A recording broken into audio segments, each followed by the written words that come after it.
신약이 개발되면 특허를 받곤 합니다. 하지만 이 과정에 있어서 제약사들의 크고 작은 다툼이 일어나고 있다는데요. 오늘은 이러한 분쟁을 해결하는 방법에 대해 알아볼까 합니다. 지금 바로 만나보시죠. 사람들의 질병을 해소하는 약. 신약이 개발되면 가장 먼저 하는 일이 바로 특허를 받는 건데요. 이 과정에서 약학을 잘 알고 있는 전문 변리사의 도움이 필요합니다. 저희 사무소는 그 제약 분야, 바이오 분야에 특화된 사무소라고 할 수가 있는데요. 제약회사들 사이에서 발생하는 그 특허 분쟁을 대리하는 그와 같은 업무를 메인으로 하고 있습니다. 또 이 제약 분야, 바이오 분야가 기술 내용이 복잡하기 때문에 상당히 아주 고도한 난해한 기술 분야이기 때문에 한국에서도 대형 로펌 포함해서 이와 같은 업무를 하는 사무소가 극히 소수입니다. 근데 제가 이런 업무를 하게 된 것은 제가 약사 출신이기도 하고 또한 이제 관련 전공에 석박사 학위를 갖고 있기 때문에 이런 업무를 전문적으로 하게 되었습니다. 기술과 법, 양 측면을 활용할 수 있다는 점에 큰 매력을 느껴 변리사 시험에 도전하게 되었다는 박종혁 변리사. 변리사가 된 이후에는 주로 제약사로부터 의뢰를 받아 특허권에 대한 무효 심판 또는 권리 범위 확인 심판을 청구하는 업무를 주로 다루고 있다고 합니다.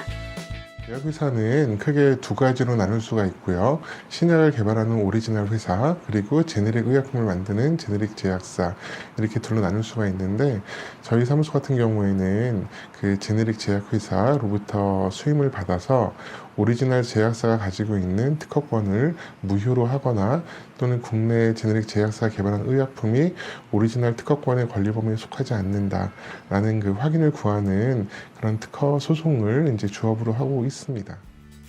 신약을 개발한 오리지널 제약사에서는 일정 기간 동안 약을 독점 판매할 수 있습니다. 독점 판매기에 약값이 비싸죠. 시간이 지나면서 다른 제약사들도 비슷한 성분의 의약품을 개발하며 의약품 가격이 떨어지게 됩니다. 이 과정에서 약값을 유지하려는 오리지널 제약사와 제네릭 의약품을 만드는 제약사와의 다툼이 생긴답니다. 박종혁 변리사는 제네릭 제약사들에게 힘을 실어주고 있다고요. 사전의 검토 기간이 상당히 길어요. 그래서 길게는 1년, 2년 혹은 몇 달 전부터 그 오리지널 제약사가 갖고 있는 특허권에 대해서 상당히 면밀하게 분석을 하고요. 그 소송을 걸었을 때 이길 수 있는가, 질 수 있는가를 다 이제 분석을 해서 이길 가능성이 몇 프로다. 이걸 고객한테 보고를 하고 현실적으로 지금까지는 저희 승소율이 90%가 넘기 때문에 이제 상당히 이제 높은 승소율을 자랑을 하고 있고요. 이것은 또 어떤 개인의 능력 이런 것도 있지만 이제 한국의 어떤 그런 이 특허 관련한 침해 판단 방식 자체가 좀 더 약간 엄격하게 특허 요건들을 판단했다. 이제 이런 영향도 좀 있을 수가 있는 거죠. 제네릭 제약사의 꾸준한 의뢰와 함께 이를 처리하며 다양한 노하우를 쌓아온 특허 사무소. 덕분에 제네릭 의약품 개발에 있어서도 다양한 정보 공유와 조언을 할 수 있는 상황.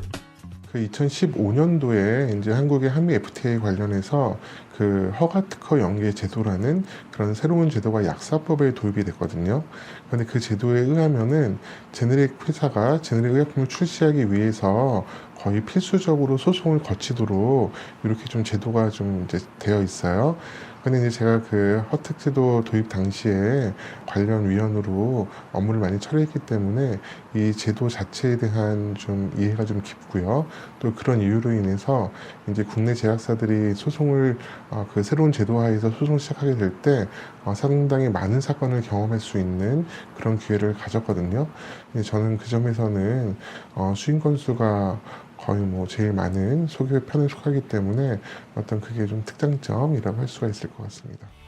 2023년이 시작된 지 얼마 되지 않았지만 벌써 수백 건의 특허 심판이 청구되어 있는 상태라니 제약 분야의 특허 분쟁이 얼마나 빈번한지 짐작이 가시죠? 분위기와 이슈 역시 매번 달라지기에 각각 다른 방식으로 문제에 접근을 하고 있답니다. 변리사들이 사실 워라밸은 상당히 나쁜 편이지만 보람 있는 것도 많은 게 주로 제가 특허 분쟁을 하다 보니까 특허 분쟁은 항상 예스 아니면 노로 판단이 나오게 되거든요. 그리고 국내 제약사 입장에서는 특허 분쟁에서 패소하게 되면은 그간 투자했던 모든 돈들, 연구했던 것들 이것들이 전부 다 무용지물이 되기 때문에 사실 뭐 회사의 실무자들이나 저나 목숨 걸고 소송을 하게 되는데 이게 최종 결과가 좋은 유리한 결과를 얻게 되면은 그때 정말 자기 일처럼 기뻐하고 같이 만나서 기쁨을 나누고 또 이제 제품이 또 이제 무사히 나올 수 있고 이런 거를 보면은 정말 너무나 큰 기쁨을 느끼고 있고요. 이런 거에서 참 큰 보람을 느끼고 있습니다. 앞으로도 꾸준한 연구와 남다른 노하우를 바탕으로 제약 분야에 있어 발생하는 다양한 특허 문제를 원만하게 해결하는 데 큰 도움을 주길 기대하겠습니다.